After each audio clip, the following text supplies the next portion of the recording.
fui fazer atividade física na Barra para tentar ver se consigo diminuir um pouco, né, do excesso, né, desses últimos 3 meses, e fiquei observando que os navios da Marinha estavam fazendo um resgate do avião, né, que caiu lá na Barra durante uma exibição. Vocês acompanharam, todo mundo acompanhou.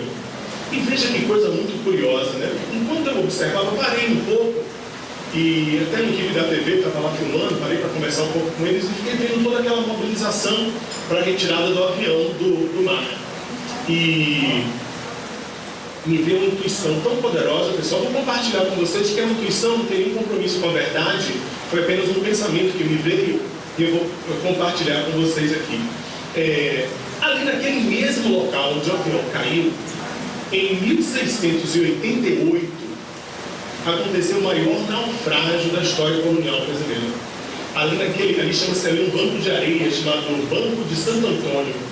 Ali bateu um galeão chamado Galeão Sacramento. O Galeão Sacramento, ele trazia, alguns dizem 400, outros falam 800 pessoas. O que se sabe é que só 30 pessoas sobreviveram. Entre 400 e 800 pessoas pereceram. Não é uma distância maior que 500 metros da praia, não, pessoal, mas eram 11 horas da noite. E o navio, em vez de ter apoitado, quer dizer, jogado a âncora, esperado de amanhecer, o piloto, como era chamado o responsável por conduzir a nau, ele resolveu se aproximar mais da praia, tentar adiantar um pouco, tinha uma carga muito pesada, muitas pessoas. Ele resolveu se aproximar da praia, bateu no banco de areia, era noite, uma época que não existia iluminação como hoje. As pessoas, elas não tinham ideia de que lado era o mar, de que lado era a terra. Desesperadas, tão perto da praia, acabaram perecendo ali, desencarnaram mais ou menos 400 pessoas. Essa coisa dos desencarnes coletivos, né? Não sei se mexe um pouco com vocês, mexe muito comigo. Eu tenho uma sensação, não sei por conta do meu trabalho, né, como historiador, mas assim, isso mexe muito comigo. Eu fico imaginando o que está por trás desses desencarnes coletivos, né? Os aviões que caem, 300, 400 pessoas, das guerras, das bombas nucleares e etc. Mas me veio uma intuição forte, óbvio que não tem nenhum, volto a dizer, nenhum compromisso, na verdade, não foi revelação espiritual nem nada disso, mas eu fiquei pensando no piloto, né, que morreu naquele mesmíssimo lugar, quer dizer, o navio da Marinha estava em cima do local onde bateu a nau, e fiquei pensando, será que existe alguma relação ou não, né, algum resgate, né, alguma reparação? O piloto que morre exatamente num dia de felicidade, num dia de comemoração, na exibição, e o piloto desencarna exatamente ali onde o piloto, né, há muitos séculos atrás, acabou por imprevidência provocando aquele acidente. Então, por conta disso, eu decidi contar uma história a vocês. Vou contar uma história. Antes de eu contar essa história, essa sim não é uma especulação, nem uma intuição, é uma história verídica que eu quero relatar para vocês. Eu queria só discutir alguns termos que tem aqui e, obviamente, não vou... Você vai me ajudar, né? Quando eu fizer assim, que não passar, você dá um linkzinho, a gente disfarça, faz de conta que fui eu e você passa, tá? Muito bem, é isso aí, pegou a mãe. Então, repara só. Então, eu não vou encher vocês com leituras, não. Eu sei que o Gustavo não gosta muito do texto, mas são só 4 textozinhos que vão servir para embasar a gente até o final da nossa conversa de hoje, tá? Primeiro, o que é o conceito de bem, que a gente fala o tempo inteiro, tem a ver com a nossa doutrina, né? O tempo todo nós estamos falando sobre fazer o bem, viver o bem. A gente até usa uma terminologia que eu não gosto muito, quando se diz assim, tal pessoa é do bem, tal pessoa é do mal, né? Estamos muito acostumados com isso agora, não acho uma coisa muito saudável, não. Até porque o mal não existe, concordam? O mal é apenas um desvio nosso do nosso caminho reto em direção ao Pai. E aí, no meio do caminho, a gente comete alguns percalços, se perde um pouquinho, se equivoca no amor e acaba acontecendo alguns desvios. Então, o que existe mesmo é o bem, acima de tudo. Nós trazemos os germes do divino poderosamente em nossa alma.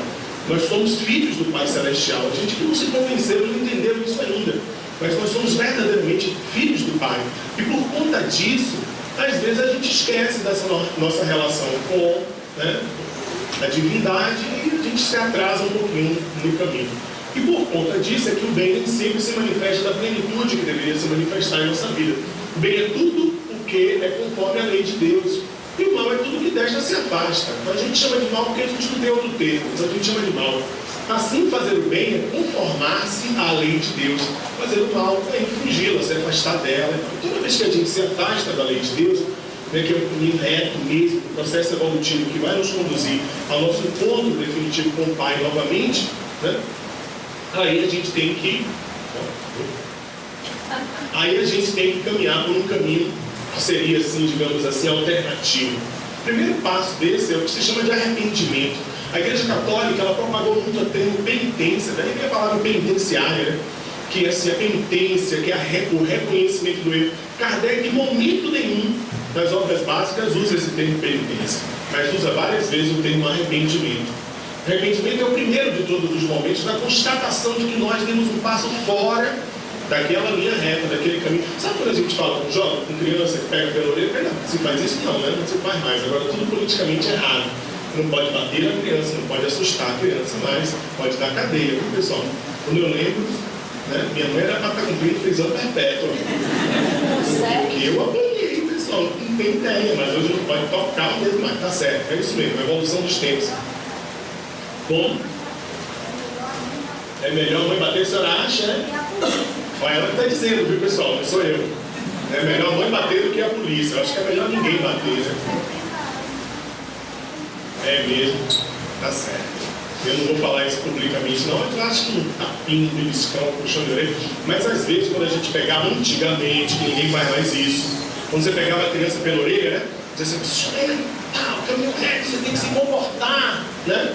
Então a gente estava tentando colocá-lo no caminho que a gente considerava perfeito. O primeiro passo é o reconhecimento de que está errado, né? Então o arrependimento é o primeiro passo para a melhoria. Não basta por si só, é preciso ainda as outras etapas, que é expiação e reparação. Vocês sabem que eu costumo dizer aos meus alunos que não há perdão sem redenção, concorda? Eu perdoo, foi mal, desculpe aí. Mas se minha atitude não é de reparar o erro que eu cometi, não adianta muito. Aí, segundo o próprio Kardec e os espíritos, existem alguns caminhos para que a gente retome essa linha, esse caminho que a gente não passou muito. Isso. Mais um. Deixa eu ver se eu consigo aqui, peraí, deixa eu testar. Aí, tá funcionando. Não, deixa que eu passo, vá, deixa aqui. Então tá. Primeiro caminho, pessoal, é a expiação. O que é expiação? É a pena que sofrem os espíritos em punição às faltas cometidas durante a vida corporal. A expiação, como sofrimento moral, se dá no estado errante, mas como sofrimento físico acontece no seu estado corporal. Cara, essa história de perdão, pecado e punição não é uma coisa muito da tradição católica medieval, não. Muitos autores brasileiros assim, defendem que algumas terminologias que estão em Kardec, elas foram traduzidas ao português por conta de uma tradição psíquica nossa, vinculada à ideia, né, de punição, que não necessariamente era isso no original, e talvez nem era essa a ideia que os espíritos tentassem passar. Mas a ideia também, pessoal, de que muitas vezes alguns equívocos nossos, eles precisam realmente que a gente passe por uma sensação semelhante para que a gente entenda o tamanho, né, do sofrimento que a gente causou. Não como um castigo, mas como uma necessidade da experiência para que ela seja remodeladora. Outra, não foi você? Então é ele mesmo que está danadinho aqui, ó, passando com uma rapidez danada. Você volta para a tela, por favor? Onde tem assim, prova. Aí, próximo. Mais um. Pronto. O que é a prova? A prova é a escolha que nós fazemos antes do nosso planejamento reencarnatório. Isso é tão interessante, né? Lembrar todas as horas da nossa vida que nós escolhemos os percalços que nós passamos. Isso é, os espíritos deixam isso muito bem claro. As vicissitudes da vida corporal pelas quais os espíritos se depuram de acordo com a maneira como as sofrem. Segundo a doutrina espírita, o espírito livre do corpo, reconhecendo sua imperfeição, escolhe ele mesmo, no ato de seu livre-arbítrio, o gênero de provas que julga o mais próprio ao seu adiantamento e que sofrerá em uma nova existência. Você veja o tamanho da injustiça quando abrimos a boca para dizer assim, por que Deus fez isso comigo? Por que eu estou passando por uma coisa dessa? Quando, na verdade, muitas dessas situações fomos nós que escolhemos. Se a gente parar, como sugeria Sócrates, para refletir um pouquinho, a gente vai sentir, porque a nossa consciência nos prepara para isso, para que a gente consiga diagnosticar com muita tranquilidade como muitas das provas que nós passamos foram escolhas nossas. Talvez até todas essas provas tenham sido escolhas nossas. Né? Eu vou pedir a você que você me ajude, então. Então, toda vez que eu fizer assim, aí você clica, tá certo? Então, pronto. E essa é a reparação, que é o tema da gente. A reparação consiste em fazer o bem àqueles a quem se havia feito mal. Aquele que não repara as suas faltas nessa vida, por fraqueza ou má vontade, se encontrará numa existência ulterior em contato com as mesmas pessoas que dele tiverem queixas, e em condições escolhidas por ele mesmo, de maneira a poder lhes provar seu devotamento e fazer-lhes tanto bem quanto mal lhes tenha feito. Na verdade, embora a gente reconheça que as nossas falhas não são com as pessoas, mas com a lei, isso é o grande, que a gente sempre imagina que o mal que a gente cometeu aquela pessoa, e nós temos que reparar o mal com aquela pessoa, não necessariamente. A própria literatura espírita deixa claro que nós, de certa forma, nos desviamos da lei, e nós temos que recompor o desvio que nós fizemos, não necessariamente com aquela pessoa, talvez com outra pessoa, em outra circunstância, mas existem também muitos e muitos relatos que mostram quanto nós, muitas vezes, precisamos voltar com aqueles mesmos espíritos para que nós possamos recompor a nossa jornada ao lado dos nossos irmãos espirituais. Então eu vou contar uma história para vocês, que eu acho que muitos de vocês conhecem. No dia 20 de abril de 1889, nasceu numa pequena cidade na Áustria um homem que iria mudar a história do século XX. Este homem, considerado por muitos como o quarto cavaleiro do Apocalipse, o gênio absoluto de todo o mal, e considerado por muitos outros como o anjo de redenção que veio para livrar a humanidade de toda imperfeição e toda impureza. Considerado por muitos o maior gênio político que a humanidade conheceu, e por outros a própria expressão absoluta do mal. Adolf Hitler nasceu nessa pequena casa na esquina da praça principal de Braunau, como eu disse a vocês, em 1889. Era uma criança absolutamente normal, nada chamava a atenção sobre ele, talvez o fato apenas de costumeiramente caminhar ensimismado, taciturno, de sombrosos números, margeando um pequeno riacho que cortava a cidade de Braunau. Comportamento estranho para uma criança tão jovem. Muitos diriam talvez que ele estivesse ali antevendo as glórias e as tragédias que iam marcar toda a sua vida. Hitler era filho de um oficial da alfândega austríaca chamado Klaus Huttler e de uma jovem camponesa, 20 anos mais jovem que o marido, chamada Clara Hitler, porque o filho tinha absoluta fascinação. Hitler cresceu, como disse a vocês, como uma criança absolutamente normal. Ao completar 8 anos de idade, a família mudou-se de Braunau para Linz, uma cidade um pouco maior, na fronteira da Áustria com a Alemanha, onde Hitler ingressou no curso ginasiano. Era um aluno medíocre, ou seja, na média. Adorava história, tinha paixão por artes plásticas, encantado por filosofia, pelas ciências humanas, e tinha a verdadeira ojeriza das ciências exatas. Odiava matemática e álgebra, detestava aritmética, e a cada nota baixa em matemática, isso repercutia em uma surra do pai. O pai sonhava que ele também se transformasse em oficial da alfândega austríaca, e com notas baixas em matemática isso era impossível. Ao completar 16 anos, para sua sorte, ele pelo menos descreveu assim, seu pai desencarnara. E ele e a mãe poderiam realizar o grande sonho dos dois, que era mandado para Viena, capital do Império Austro-Húngaro. Lá ele ingressaria na Faculdade de Artes Plásticas de Viena e, quem sabe, se transformaria num grande arquiteto, num grande pintor. Esse era o sonho dele. Por 3 vezes consecutivas, Hitler tentou ingressar na Faculdade de Artes Plásticas de Viena e foi reprovado. Há muitas controvérsias entre os historiadores acerca do porquê da sua reprovação. Alguns dizem que ele era péssimo pintor, outros alegam que não.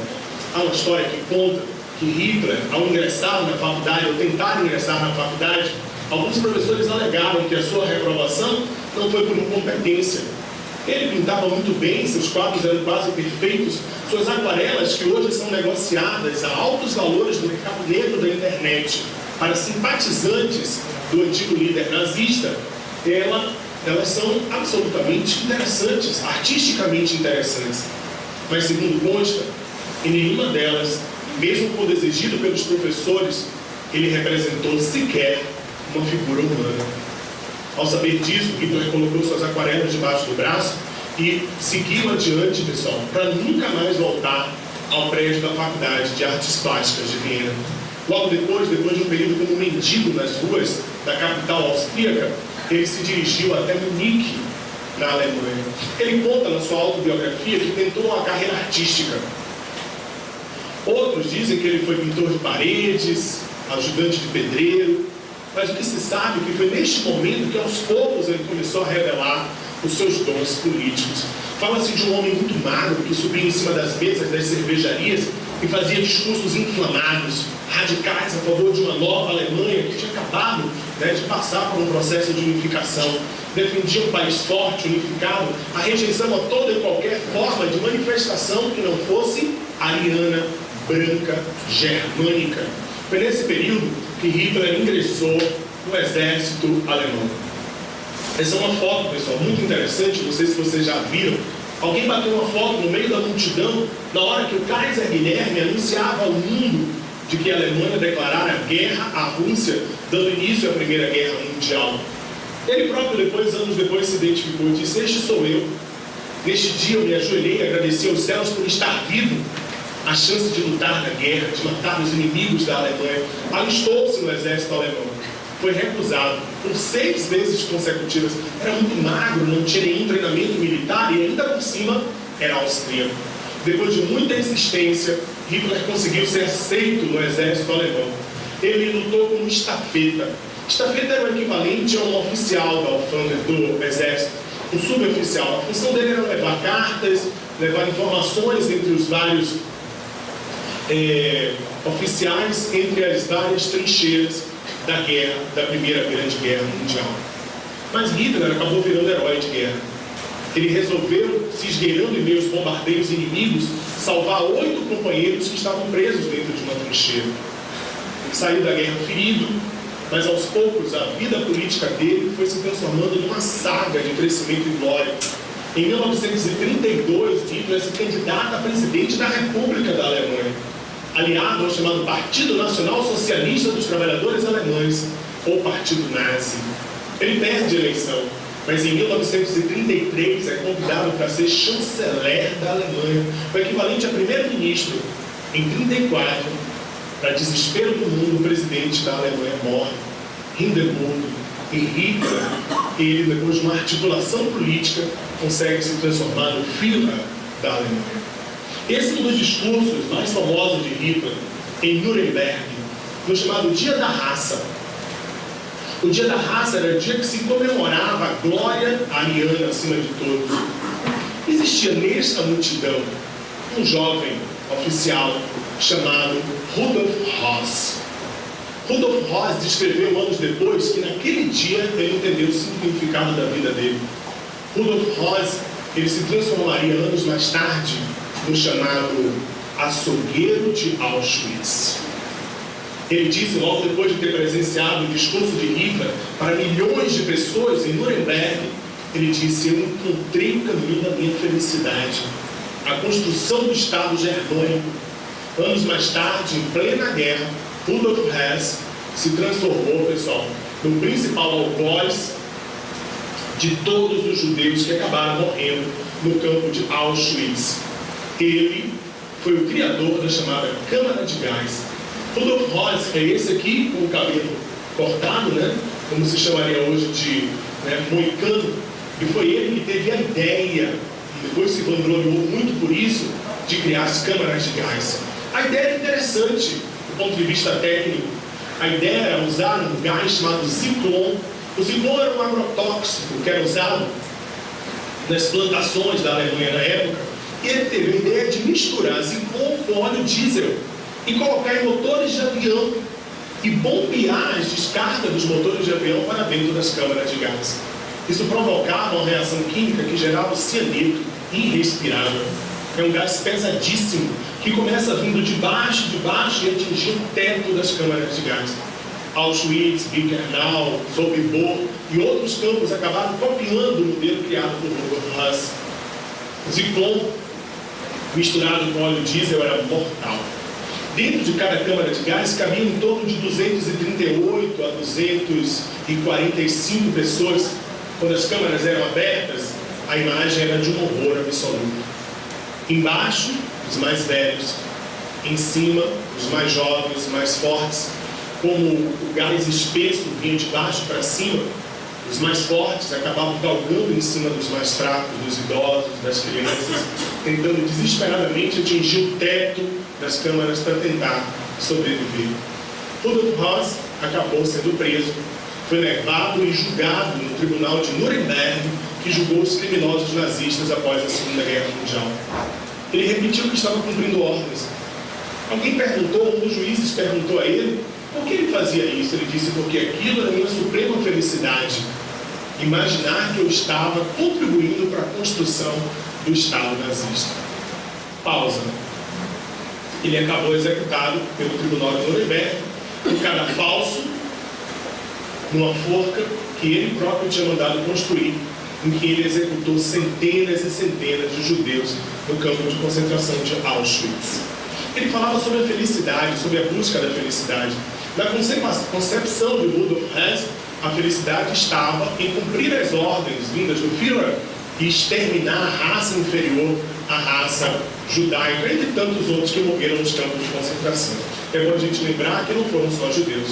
Negros, eslavos, testemunhas de Jeová, deficientes físicos, deficientes mentais, homossexuais, todos foram vítimas da saga nazista de purificar a raça humana e construir uma raça fisicamente superior. O que acontece, pessoal? Essa busca da felicidade, pode passar essa imagem, essa imagem não é muito agradável, né? Ele está sendo levado por cada pausa para ser executado. Essa busca, essa eterna busca da felicidade sempre foi algo que moveu o ser humano, desde sempre. Só que em cada momento da história, nós buscávamos a ideia de felicidade de uma forma diferenciada. Por exemplo, no início da civilização, da ciência, o ser humano pensava que ele era o centro do universo. E pensava que o Sol existia para aquecê-lo, as estrelas para iluminar a noite, os frutos para alimentá-lo e a terra para sustentar os seus pés. Então, o grande conceito do homem nesse momento era imaginar que tudo estava sendo construído ao seu redor para garantir o seu equilíbrio e a sua felicidade. Mas a ciência humana avançou, não tenho dúvida disso. E o homem passou a acreditar que a Terra era o centro do universo, e não ele. E que todos os corpos celestes giravam em torno dele, era chamado geocentrismo. E que Deus havia criado a Terra para ser a morada do homem e a sua mais importante criação. Era esse o conceito que vai marcar, por exemplo, o final da Idade Média, o início da Idade Moderna. O homem evoluiu, foi um pouco mais adiante e começou a acreditar que o Sol é que era o centro do universo. Já foi um salto, né? Nós saímos de nós próprios para acreditar que era a Terra o centro do universo, depois passamos a acreditar que era o Sol o centro de tudo.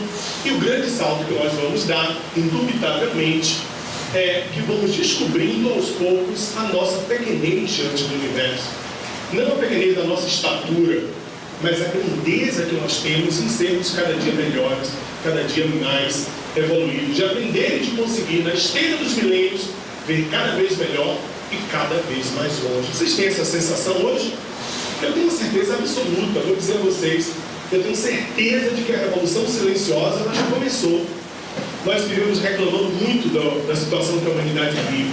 Mas eu tenho um diagnóstico que eu queria também que vocês refletissem um pouco sobre isso. O meu diagnóstico é que nós vemos tantos horrores na Terra que nós estamos melhores do que éramos antes. Pessoal, há 120 anos atrás, nós escravizávamos pessoas.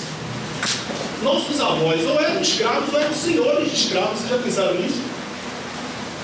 Eram donos de pessoas, compravam pessoas e nós achávamos moralmente isso correto. Era certo. 120, 130 anos atrás, não é tanto tempo assim. Nós éramos donos de pessoas. Há 500 anos atrás, durante a Idade Média, era correto queimar pessoas porque elas pensavam diferente da gente. Hoje, qualquer ato de intolerância mobiliza imensamente todo mundo. Eu vou contar a vocês, há 30 anos atrás aconteceu um terremoto no Irã, morreram 300 mil pessoas. O que a humanidade fez? Lamentou, os governos ofereceram ajuda. Eu acho que 6 meses atrás, se eu não estiver errado, talvez menos que isso, aconteceu um terremoto no Nepal. E a humanidade inteira se mobilizou para ajudar. Eu não duvido que muitos de vocês tenham feito doações para a recuperação, né, das pessoas, para a ajuda das pessoas no Nepal. Minha filha, ela dá da mesada dela R$30, mesada não, porque agora ela está trabalhando, está estagiando e ganhando R$650 por mês. Está se achando, sabe, adulta, dona do mundo. Chegou a me dizer essa semana assim, minha filha, você está precisando de dinheiro? Qual é, meu pai? Eu achei legal, entendeu? Assim, por um lado, mas fiquei achando de uma ousadia, né? Mas ela doa e faz questão de dizer que é do salário dela, R$30 por mês para os Médicos Sem Fronteira. Envolvida numa campanha universal para beneficiar aqueles que são menos atendidos, né, pela sorte e pelos privilégios e pelas bênçãos humanas. Então eu sinto que hoje nós estamos vivendo a Revolução Silenciosa. Vou contar uma coisa para vocês, pessoal. Vocês já olharam ao seu redor e viram quantos jovens tem aqui? Eu trabalho com juventude espírita desde os anos 80. E a gente passou uns 30 anos desse período se lamentando porque os jovens desapareceram dos centros espíritas. Desapareceram, cadê os jovens? A gente ia falar, a presença era basicamente de pessoas com maiores de 40, 50 anos. Olha ao seu redor e não tem nenhum lugar que eu vá falar em que não esteja repleto de jovens. Eu fui fazer uma atividade em Baixa Grande, uma cidade aqui na entradinha da Chapada Diamantina, aqui no interior da Bahia, e aí eu cheguei um dia antes, meu seminário era no sábado pela manhã. Aí eu cheguei na sexta à noite, porque a distância era grande, eu tinha medo de sair cedo e não chegar no horário, e dormi já lá em Baixa Grande, convidado pelos nossos confrades lá da cidade. Aí eu resolvi, descobri que a palestra do centro que eu ia falar era nas sextas à noite, então eu fui assistir a palestra voluntariamente. Pessoal, eu vou dizer a vocês, 60% da plateia era de jovens, pessoal. Eu já participei esse ano de uns 20 eventos aqui na Bahia, no interior do estado e em outros estados. A maioria deles movimentos juvenis, seminários de jovens, a gente chama de Congelem, Congeb, né? Esse Conge é o que é confraternização de juventudes, aí tem, né, de onde é, da cidade que é, sempre repletos de jovens. Eu passei, meu querido Milani, muito tempo desses últimos anos amedrontado com o futuro do movimento espírita no Brasil. Eu não tenho mais nenhum medo, porque eu sei que nós vamos desencarnar antes deles e eles estarão apostos para dar prosseguimento ao trabalho que muitos de nós, né, hoje trilhamos, porque eles estão não só preparados, como dispostos ao trabalho. Eu vejo aqui, pela nossa juventude aqui, da irmã Sheila, né, a presença magnífica de jovens aqui, todos os finais de semana, e tenho visto isso acontecer em todos os centros. É uma grande revolução, a grande mudança planetária já começou a entrar no Estado Islâmico, que é a primeira coisa que vem à cabeça. Os caras estão debolando pessoas lá. É a última oportunidade deles, pessoal. É a última oportunidade. Já falo disso daqui a pouquinho. É a última transição, a última oportunidade que muitos espíritos inferiores têm no planeta. Ou eles aproveitam essa oportunidade, ou serão, né, levados para orbes inferiores, aonde trabalharão pela melhoria desses planetas. Porque muitos desses espíritos que nós consideramos, né, distantes do que nós queremos para a Terra, eles estarão em outros planetas trabalhando pela melhoria desses planetas muito mais atrasados que o nosso planeta. Então, primeiro, isso choca a gente porque a disparidade, a heterogeneidade é muito grande de espíritos mais já melhorados, que sonham com um planeta melhor, e espíritos extremamente atrasados que estão tendo sua última oportunidade nessa grande transição que o nosso planeta está vivendo. E a outra explicação, eu já falei um poucos minutos atrás, é que nós estamos cada vez mais intolerantes. Essa onda de corrupção que nós estamos diagnosticando no país nesse momento, ela é uma novidade no nosso país, né, pessoal? Ela nunca aconteceu, né? Nunca houve corrupção no nosso país, certo? É errado, isso é uma tradição histórica. Provavelmente aconteceu coisa talvez muito pior do que está acontecendo agora. Mas a gente tem duas coisas para comemorar. Primeiro, nós estamos sabendo o que está acontecendo, porque antes nós éramos roubados e não sabíamos. Segundo, pessoal, nós não aceitamos mais isso. Quantas vezes você ouviu a frase rouba mais faz? Não, é isso mesmo, é assim que funciona. Rouba mais faz. A gente tinha tolerância e aceitação com a corrupção. Hoje ela é inaceitável. Eu, sinceramente, quero ser otimista e imaginar que toda essa lama que está aí vai redundar em alguma coisa melhor para o nosso país adiante. Pelo menos é o que eu espero. Não sei se é o que vocês desejam também, porque existe uma corrente aí que deseja que fique pior ainda, né? Assim, alguns querem que fique pior, que vá ficando pior, não sei porquê, com que objetivo, mas existe essa tendência. O que acontece? Você volta um para mim? Kardec, trazendo Jesus de volta, é que nos dá essa dimensão de transformação desse planeta. É um conceito, um paradigma de felicidade que mudou completamente. Ricardo, foi Jesus que fez isso, mas foi Kardec que renovou esses conceitos, pessoal. Daí a grande importância de Kardec. Divaldo falava uma coisa lá no congresso que é muito curiosa. Nós estamos ainda tão distantes de entender o tamanho do que Kardec construiu e já tem um bocado de gente achando que Kardec está ultrapassado. Eu, particularmente, quero me colocar, né, de forma bastante, não humilde, porque eu não sou humilde, né, mas eu tento, pelo menos, olhando Kardec ainda como um passo tão adiante para que a gente encontre Jesus, né, de uma forma mais racional. Essa foi a grande transformação. E uma das coisas que o Espiritismo traz para a gente, nessa nossa busca de sermos melhores e vivermos melhor, são vários conceitos que são extremamente revolucionários. Um deles é o conceito de nível evolutivo. E que, se recalcitramos e erramos, isso é apenas temporário. Nós estamos comemorando 150 anos do livro O Céu e o Inferno. Momento de se comemorar, porque a doutrina espírita derrubou a ideia da condenação eterna. E que nós somos seres perfectíveis. Olha que palavra linda. Uma das coisas que eu gosto da doutrina, pessoal, são essas palavras bacanas que a gente aprende e a gente pode se mostrar assim no ambiente, não espírita. Quando alguém perguntar a você assim, mas por que você é espírita? Você faz por várias razões. Primeiro, porque eu percebo que eu sou um ser perfectível. Aí a pessoa já diz, uau, né? Segundo, eu acredito na interexistencialidade. Aí o cara já baixou a cabeça e já foi embora. Sabe com quem eu aprendi isso, pessoal? Um peixinho, não é peixinho, presidente da federação. Eu me lembro que na época do movimento estudantil, eu era ligado ao JS, ao nome da Juventude Socialista, e ia durante a semana com o movimento, né, estudantil, falava de revolução, derrubar o sistema, dar abaixo a burguesia, e domingo ia para a Juventude Espírita. Aí é claro que eu me identificava mais com o pensamento da Juventude Espírita. Quando eu chegava durante a semana, aí eu tentava dizer, mas veja bem, o cara tem o nível dele evolutivo, não precisa matar a burguesia não, vamos repensar uma transformação moral. Os caras me bombardeavam de todo lado, né? Com o socialismo, você é louco, tem que fazer a revolução proletária e tal. E eu dizia, peixinho, o que eu faço assim? Porque os caras não têm alcance, eu fico tentando, mas eles são tão fortes nos argumentos dele, né? Da sociedade de classe, da luta de classe. Ele disse, Ricardo, faça o seguinte, quando você vê que a discussão não tem como avançar mais, solte um conceito filosófico que ele não domina, acabou a discussão. E funcionava tão bem.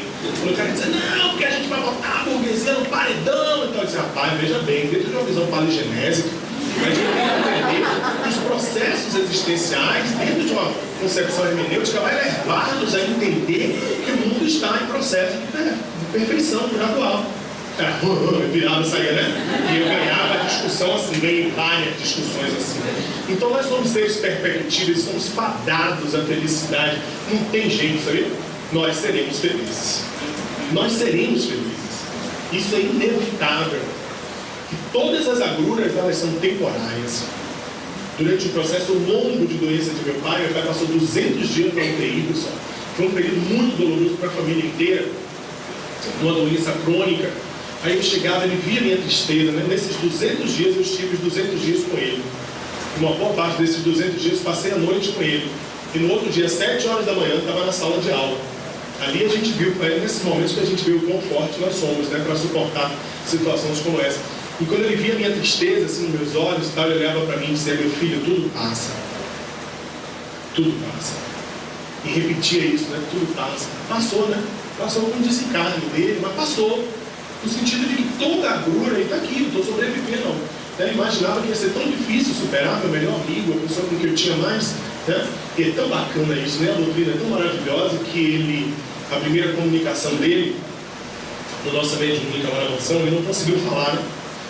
E ele tinha feito traqueostomia, e você sabe que o perispírito, ele carrega consigo as marcas ainda, né, dos processos desencarnatórios, então ele não conseguiu. Mas eu entendi que era ele. E aí, uns 4 meses depois, ele veio através de uma médium que não é uma médium da nossa casa. Eu sei que a gente não precisa desse tipo de comprovação, mas quando acontece é tão bom. Era um médium que não me conhecia, que estava de visita lá, hospedada lá na Casa Grande, lá no Divaldo, e ele disse, meu filho, eu reconheci na hora que era ele, né? Diga, pai. Ele disse, é tudo verdade, meu filho. Isso que é verdade, pai. Espiritismo. Porque ele nunca se assumiu espírita, e ele era muito gozador, fazia muita brincadeira, então ele fazia muita chacota com a doutrina, ele não gostava, não ridicularizando a doutrina, mas fazendo gracinha. Ele tinha uma mania de incorporar a Amélie Goudet. A Amélie Goudet era a esposa de Kardec, né? Ele incorporava, fazia piada com aquilo, eu achava muito engraçado, mas nunca ri na frente dele para não dar ousadia, entendeu? Mas eu achava muito engraçado, ele era muito engraçado, e ele sempre fez muita chacota e tal. E ele disse: meu filho, é tudo verdade, porque meu pai, espiritismo é tudo verdade. Diga ao amor da minha vida, minha mãe estava deprimidíssima, diga ao amor da minha vida que não tenha pressa de vir me encontrar. Leve meus netos para ficarem com ela, que ela vai se curar. E diga a ela que nós teremos o nosso momento do reencontro. É lindo isso, não é, pessoal? Depois que eu me recompus, né? Depois de umas 6 horas chorando sem parar, né? De muita alegria, agradecendo ao Pai por um presente desse, liguei para todos os meus irmãos, que são espíritas e os que não são, nem saber, contei a todos se emocionaram, e fui contar isso a ela, né? Levamos nossos filhos para ficarem mais com ela, realmente está muito bem hoje, recuperada, retomou a felicidade, a alegria de viver, voltou a trabalhar, né? Na mansão e tal, está muito envolvida nisso. Então são conceitos que a doutrina traz para a gente, e que são conceitos de felicidade que são muito importantes. Por meio do espiritismo, a humanidade tem que entrar numa nova fase, uma fase de progresso moral, que é consequência inevitável. Obrigado. Acho que a bateria desliga ele de novo. Aí, eles já sabem. Está passando para mim, meu querido. Olha para cá, pessoal. Esse é o quadro evolutivo, né, espiritual da Terra. Né? Nós caminhamos na animalidade e estamos caminhando para a angelitude nessas várias etapas. Aí são 10 etapas, mas podem ser 15, 20, 50. Na verdade, nesse processo de transformação que vai nos tirar, né, de um estado primitivo, simiesco, até os mundos crísticos, que nós um dia estaremos lá, que um dia caminharemos ao lado de Jesus. Isso é indiscutível. Não é no dia do juízo final, não, pessoal. É quando nós tivermos esse direito conquistado no nosso processo de aprimoramento, dentro desse processo de luta, nós iremos, sem dúvida nenhuma, sair desse planeta, que é um planeta que já passamos dessa fase, né, de planeta primitivo de instintos.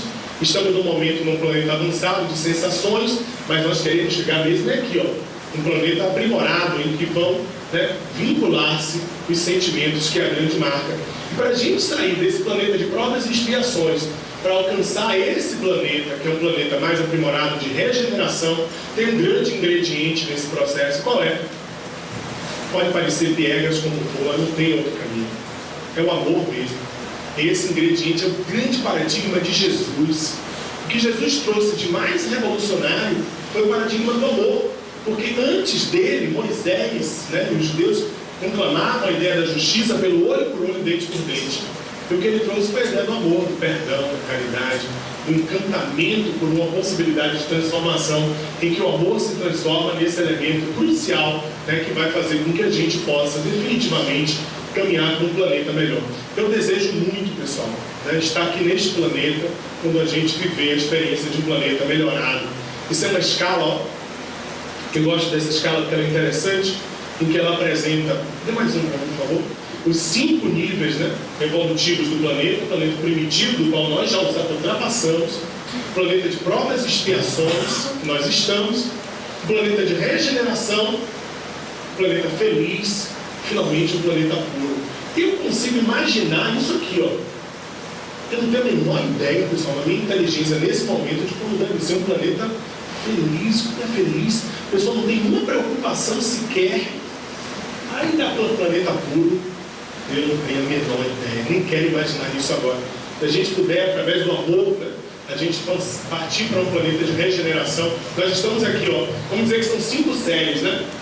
A gente já passou pela primeira série, estamos na recuperação da segunda série, estamos aqui, ó. Essa palavra não é uma palavra boa nesse momento do ano, não, né? Os pais e mães estão aí angustiados, né, com os conselhos de classe. Eu vou participar de uns 4 esse ano. O seu não, o seu já está passado, né? Graças a Deus, né? Você foi minha aluna, né? Eu lembro, claro. E passou direto, tenho certeza que sim. Tenho certeza que sim. Então a gente está aqui, ó, na recuperação para entrar no planeta de regeneração.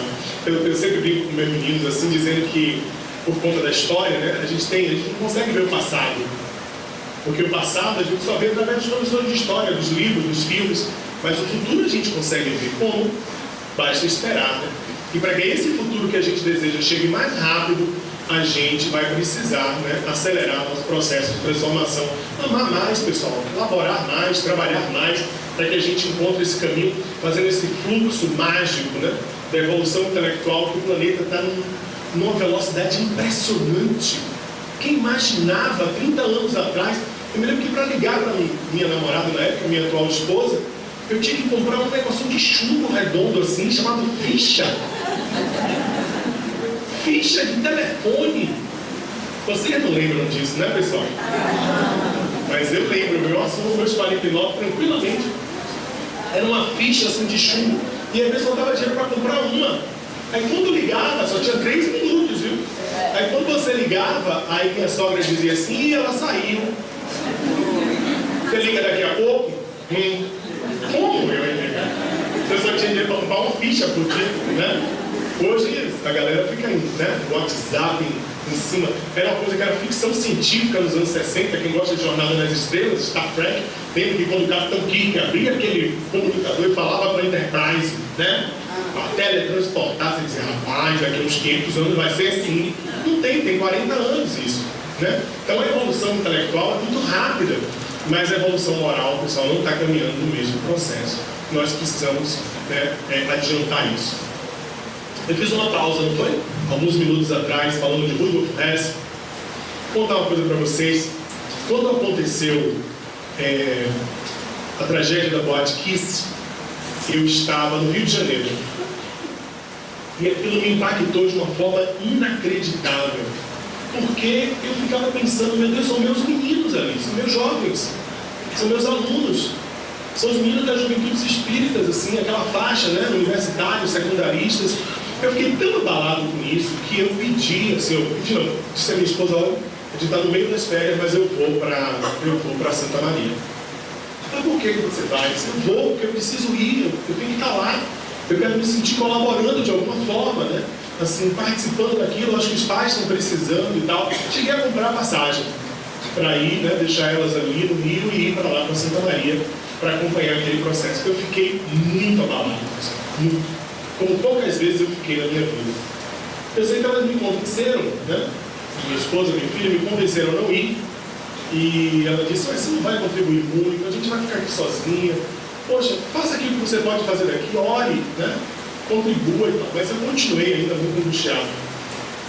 E numa noite, antes de fazer a prece noturna, né, pelos jovens, pelos pais dos jovens que desencarnaram em Santa Maria, eu resolvi que naquele dia eu ia orar por um jovem especificamente. Daqueles 242, né, 43 como agora que morreu recentemente, ainda com as sequelas das queimaduras, 243 jovens. E eu entrei na internet, encontrei o nome de um, talvez porque é o meu mesmo nome, né? Então eu acabei me identificando com ele e procurei o perfil dele no Facebook, né, na rede social. Olha que coisa curiosa, pessoal. Olha as duas últimas postagens dele, né?